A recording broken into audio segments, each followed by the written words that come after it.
un saludo fraterno a todos y a todas los participantes, tener esta amplitud de criterios, de intercambio de opinión y de experiencias.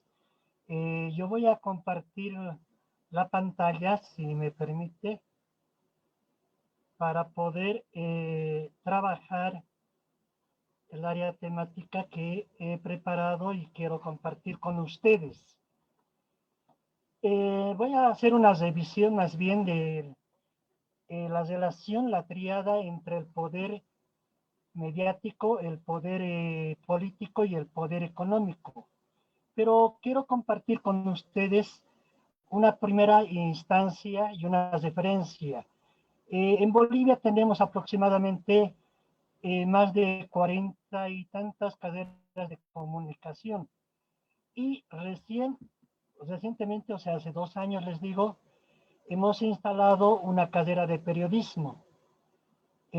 Por supuesto que muy empeñados, ahí también varios docentes contribuimos a esta formación en esta área específica. Eh, en lo coyuntural, mi país acaba de tener unas elecciones nacionales presidenciales y voy a empezar por una referencia que nos ha parecido extraña, por lo menos en nuestro medio, que se refiere a la siguiente publicación. Hace el periodo electoral, el recuento de votación terminó el 18-20 de octubre.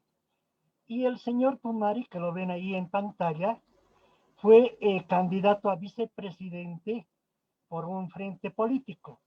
Él es dirigente cívico de base de la sociedad civil, pero bueno, lo propusieron y también lo animaron a postular, pero una vez conocidos los resultados, él hizo una invitación pública sui generis. Invitó a toda la ciudadanía de su ciudad de Potosí a insultarlo en la plaza principal de la ciudad. Es decir, yo tomaría acá esa libertad de expresión emotiva, ¿no? ¿Y qué sucedió? Al lado tienen la otra referencia, muy sucinta. Pidió perdón él, pero más había insultos y tomatazos y le arrojaron con huevos y con basura. Al final tuvo que intervenir la policía para que los desguarden porque había cierto peligro de hasta tal vez de agresión. Esta referencia que hago quiero después de tomarla cuando hable entre la libertad de expresión y la libertad de pensamiento. Me refiero ahora al poder, ¿no? El poder es una relación de fuerzas que se encuentra, según unos estudios últimos, el primer poder es el poder económico. Luego viene el poder mediático y después viene el poder político. ¿Por qué nos tenemos que hacer una referencia desde el periodismo y adentrarnos en esta lectura del poder? A partir de lecturas de Foucault y de Bourdieu, por ejemplo, una base desde la filosofía que es la ciencia de la ciencia. El monopolio mediático busca una única opinión. Y cuando estamos centrados en el poder económico, que a la vez es mediático y que detente el poder político, entonces estamos ante un flujo, ante una búsqueda de una única opinión. Voy a citar, creo que ya las referencias muy concreta con el señor Trump, presidente de los Estados Unidos. Él tiene el poder económico establecido, muy, muy grande, muy vistoso. Hizo el poder mediático, manejó diferentes redes, canales y enlaces, y ahora tiene el poder político. En mi país también sucede esto en lo local, en lo regional. Hay personajes que detentan, son dueños de los bancos, de supermercados, tienen dos canales, de uno y ATV, y tienen el poder o buscan el poder político a través de candidaturas a vicepresidenciales. Entonces, el poder podríamos concluir, no está solo en el Estado, está en cada vínculo que nos relacionamos, en cada relación que establecemos. Las relaciones del poder están mediadas por una relación del saber. Antes estábamos, tiempos atrás, en una sociedad de la información, ahora estamos en una sociedad de conocimiento. Antes detentaba poder quien tenía la información. Por ejemplo, en mi país, por decirlo, el diccionario jurídico de Osorio, ¿no? Hace años atrás, 2 décadas tal vez, quien tenía el libro en físico tenía poder de información. Entonces, muchos teníamos que rogar para una fotocopia, para una leída. Ahora no, ahora la información la tenemos al instante a través de las redes del Internet y tenemos tal cantidad de información que más bien tenemos que aprender, tenemos que fijarnos formas de filtrar la información. Y más bien tenemos que entrar a la sociedad del conocimiento. Eh, el pro, entonces hay un dicho muy importante de Nietzsche, ¿no? Que dice no hay hechos, hay interpretaciones. ¿Por qué refiero esta cita? Porque nos va a motivar desde el periodismo a ver que tenemos que asomarnos al hecho, el hecho como tal, el que vamos a reflejar a través de la noticia. Pero nos encontramos que el poder crea la verdad.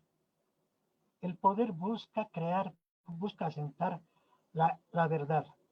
Entonces, si es así, lo que existe es solamente una interpretación del hecho. Lo que existe es la verdad que el poder eh, ¿verdad? Que el poder puede repetir miles de veces en un día hasta que usted lo crea. El poder impone su verdad como verdad para todos. ¿Cómo lo hace? El poder teniendo la mayor cantidad de medios para comunicar, radio, televisión, prensa, entonces hace que lo que comunica el poder es la verdad del poder. Como decía Foucault, busca sujetar al sujeto a través de todos los medios posibles. Entonces ya no informa, sino más bien uniforma. Crea ideologías de formas de vida, crea maneras de ver una realidad. Los medios de comunicación y todo lo que pueda penetrar a la conciencia, teatro, cine, espectáculos. Y ahora sí entramos a una diferenciación que creo que es oportuno hacerla entre libertad de expresión y libertad de pensamiento. Entiendo que nos asentamos en la libertad de expresión, pero vista desde el lado más de análisis, la libertad de expresión en realidad sería el saber escribir, saber hablar, dar una opinión o por sí sola, pero sin pensamiento. Nos exigimos más bien, y quiero compartir con el respeto de toda la audiencia, de todos los que estamos participando en el panel, que más bien tenemos que trasladarnos al otro lado, a la libertad de pensamiento. O sea, todo periodista debe leer e investigar. Entiendo que la disposición de tiempo, la premura de la noticia no permite, pero por lo menos tenemos que estar al tanto a la instancia que uno puede recorrer.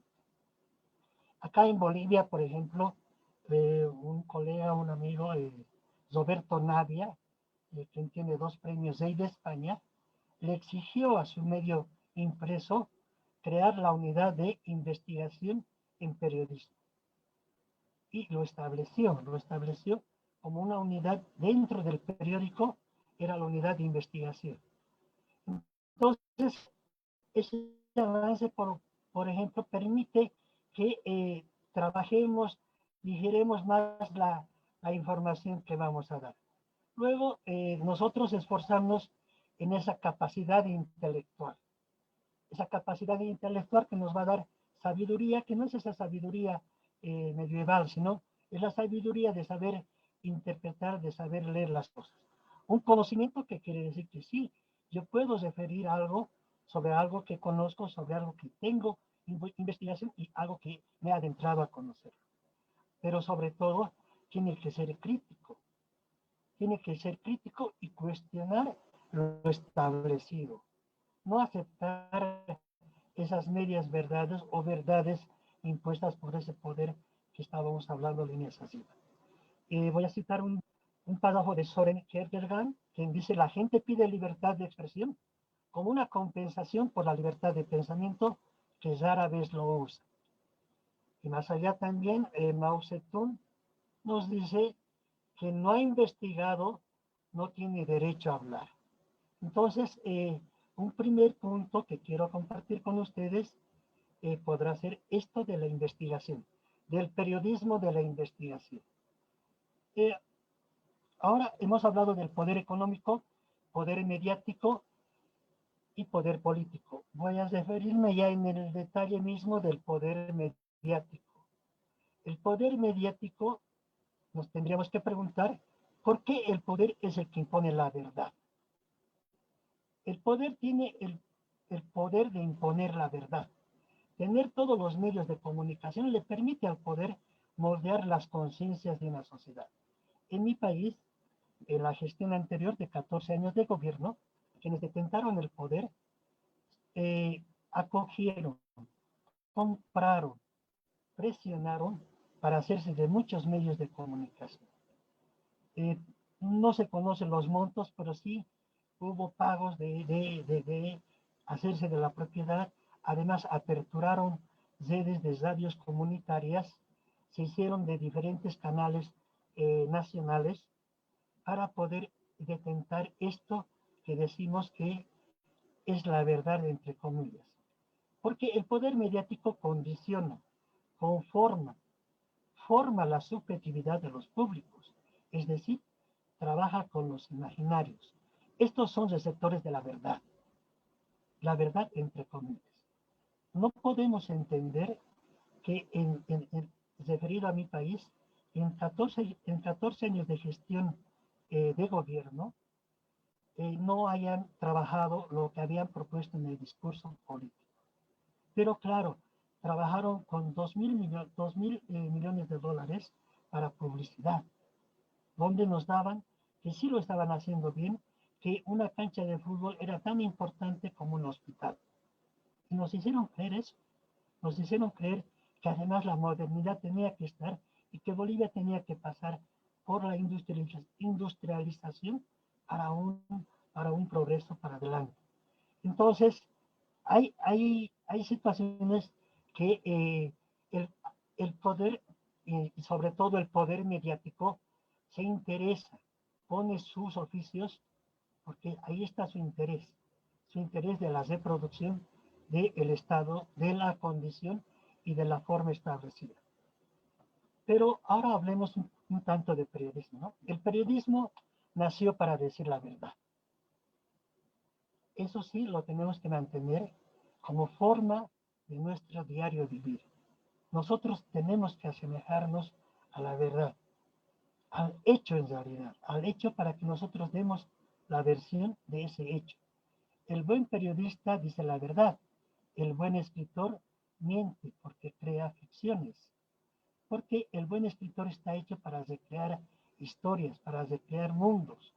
Gabriel García Márquez, que en paz descanse, decía la magia de la palabra, ¿no? Que nos crea mundos. Pero eso está para el periodista, para el escritor, perdón. En cambio, el periodista debe buscarse, debe adentrarse en la búsqueda de la verdad, en esa veracidad, en la proximidad, en lo más veraz al hecho.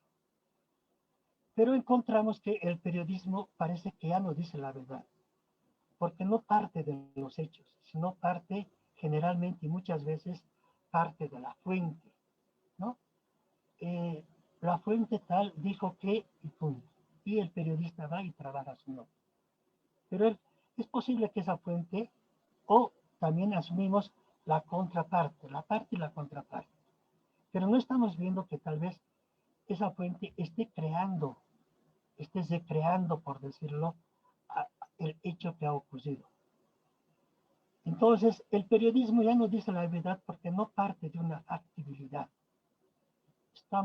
Tenemos que reclamarnos de partir del hecho.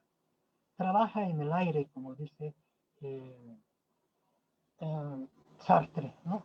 Si el periodismo mata el hecho, no hay verdad posible. Hoy hay hechos e interpretaciones. O sea, un hecho puede ser interpretado o representado de diferente manera frente a la visión que tiene el periodista de ese hecho. Si estuviéramos hablando de la verdad como tal, como de la objetividad como tal, entonces tendríamos también que exigir que las planas de los periódicos deberían ser iguales porque están reflejando esa verdad, solo esa verdad única. No es así. Esa verdad, el reflejo de esa verdad va a pasar por la subjetividad del periodista. Por lo tanto, el periodista, por ejemplo, lo pongo siempre en clases, tiene que ver por ejemplo, el reportero gráfico, ¿no? El reportero fotográfico. Tiene que sacar la fotografía de un choque de dos coches, de un taxi de servicio y una volqueta. Pero resulta que el padre es chofer de un taxi. Entonces, esa subjetividad se le va a entrar y va a decir, va a llevarle a que el periodista, ese reportero fotográfico, vea el lugar de donde va a acomodar su cámara, entre comillas, sin perjudicar al taxista, porque su condición material le hace referencia a que él es hijo de un taxista. Entonces, estas interpretaciones, basadas por la subjetividad, falsean la verdad o la realidad. La verdad se establece, cuando determinadas interpretaciones a través del poder triunfan sobre las otras. Esa es la verdad. Entonces, nosotros los periodistas tenemos que desentrañar, tenemos que ir en la búsqueda de las cosas, ¿no? Un poco para recrear, he encontrado este post, ¿no? Aquí tienes la libertad de expresión. Sobre la libertad de pensamiento hablamos otro día. ¿Hasta dónde se practica la libertad de expresión? La realidad es una construcción del medio que la enuncia. Es decir, vamos a nosotros interpretar la realidad a partir de quién lo ha enunciado. Por ejemplo, en la teoría de la comunicación de la escuela norteamericana, el emisor era el centro de esa teoría. Es decir, el enunciador daba lo que tenía que conocer el receptor, transmitía ideología. Hasta ahora se sigue calcando ese tipo de estructura, ¿no? El poder mediático, y aquí sí, tal vez habrá que reflexionar, pero lo voy a decir porque estamos para intercambiar. El poder mediático es la negación de la democracia, porque no permite el poder mediático, porque crea monopolios, en mi país hasta oligopolios. Los de menos alcance son subsumidos, son ya prácticamente comidos por los grandes monopolios. Por ejemplo, la torta publicitaria del Estado, ¿no? La torta publicitaria del Estado se reparte por ese llamado rating, ¿no?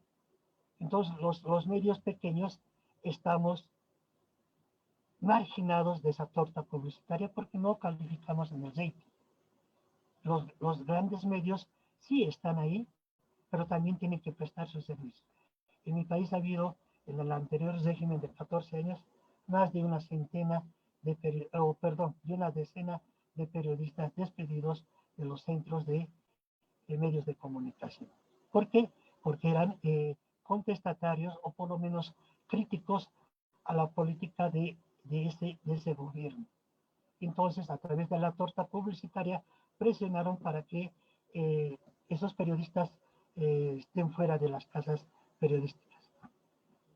El monopolio mediático devora a todas las fuerzas. Entonces, ¿qué vamos a hacer? Vamos a ir ya cesando el tema. Vamos a cultivar nosotros como periodistas una conciencia crítica. Esa conciencia crítica es lo más alto que podemos conseguir en nuestra existencia. Creo que la responsabilidad social del periodista está en ese cultivo de esa conciencia crítica. No podemos, no debemos, no se debe aceptar una verdad como tal. Debemos indagar si es cierto o no es cierto, o quién lo enunció esa verdad. Entonces, vamos a entrar al campo de la investigación para que así podamos avanzar en lo que queremos proponer. ¿Qué hacer? Generar, incentivar, eh, impulsar una cultura verdadera contra la mercantilización del mundo globalizado. En realidad, la globalización ha permitido a ese mercado adentrarse a los espacios locales. Pero tampoco culparlos así. Los espacios locales, venido a bien la globalización, se han hecho de eso. Se han hecho, asumen y toman la modernidad o la posmodernidad, como ellos quieran llamar. Eh, tenemos que tener en cuenta que el poder está en todas partes. El poder es esas relaciones que establecemos a cada instante y en cada momento. Entonces, el objetivo es cada vez estar en menos de las partes, ir donde está lo local, donde está lo global, donde está emergiendo nuevas ideas, nuevas iniciativas de las cosas. Por lo tanto, el periodismo es la vigilancia. El periodismo debe ser el vigilante de las cosas que están pasando, de las acciones del poder, debe desentrañar, debe de construir las intenciones de ese poder. Porque no es gratuito lo que nos pueden ofrecer, por ejemplo, un Estado o una propuesta democrática. Hay una intencionalidad detrás de eso. Por lo tanto, el periodismo debe colocarse frente al poder. El periodismo es un contrapoder, pero no solo como un contrapoder al Estado, a los cuatro poderes del Estado. Antes en mi país eran tres poderes, ahora son cuatro poderes. Sino el periodismo es el contrapoder, porque también está el poder económico, está el poder eclesiástico, está el poder de, de, de, de creencias. En todas las relaciones están establecidos. Por lo tanto, el periodismo no debe solamente contentarse con ir contra el poder estatal, contra el poder gubernamental, sino también con los otros poderes que están ahí disminuyendo la ciudadanía de nosotros. Corresponde al periodista entonces que ya basta de decir cosas insustanciales, ¿no? O sea, porque he dicho, emitido en un medio de comunicación, eso es masivo. Ya no podemos dar vuelta atrás lo que ya hemos manifestado, lo que hemos dicho. Hay una investigación en mi país, en Bolivia, llevado a cabo por Saúl Peñaranda, que es la radiografía del periodista boliviano, donde le preguntan a los periodistas a nivel general, a nivel nacional, ¿cuántas veces se equivocó usted en hacer una nota?